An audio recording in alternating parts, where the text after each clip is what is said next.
Hey guys, welcome back. In this video, we're going to take a look at your chainring, your gearing ratios, as well as how an oval chainring gains efficiency. So stay tuned.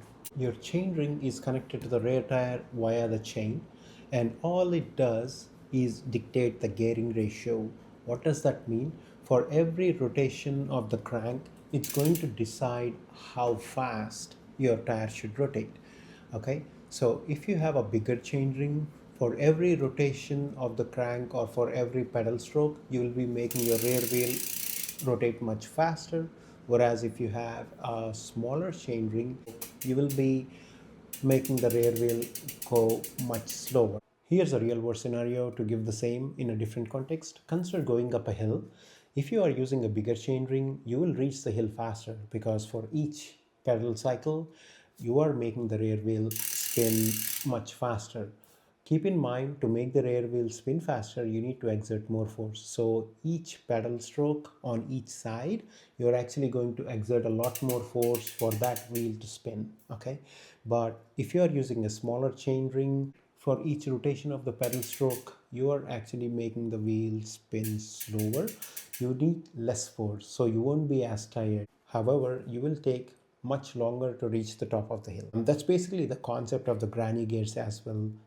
They make the wheel spin slower, so you need less force for each rotation of the pedal. So you will keep crawling, but you won't get as much tired or fatigued. Now, what about the rear gears? If you think all of them as a single unit, think of having one gear here and the rest of them in the back. All they are doing is controlling your gearing ratio. They are just deciding for each pedal stroke, should the rear wheel spin faster or slower. So depending on which gear you are, it will be harder or easier. So what chain ring to use? If you want to be called the man or the woman, then you need a bigger chain ring. If you want to be called chicken legs, then go with the small one. I'm just joking. So go with the one that makes you more comfortable. Also consider your rear gearing ratios. Like if you have 11 to 51, you can probably be okay with a 30 teeth chain ring. But if you are doing 11 to 41, you will find that a 28 teeth, at least I found that a 28 teeth is much easier. Now let's discuss the oval chain ring and how does that impact efficiency. To understand, let's first look at the paddling cycle. So you have 2 feet, and from this position 1 o'clock up until this position, say 5 o'clock, you actually have maximum power delivering. Okay, from 5 to 6 you're pretty much done delivering power. 6 o'clock is the dead spot, and you 6 to 7 you're pretty much waiting for the other feet to take over. From this position on, your other foot, which is the left foot in this case, will take over, and then you start to generate power once more. So what the oval chain ring does,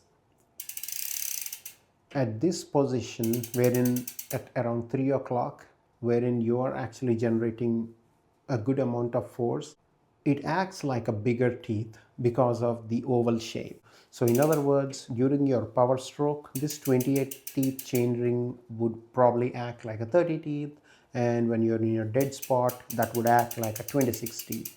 Now, how much of a change would happen depends on how much ovality is in the chain ring. So in my case, at this position, I have about 15 links sitting or 15 rollers sitting on the chain ring. Whereas at this dead spot, I only have 14 rollers sitting on this chain ring.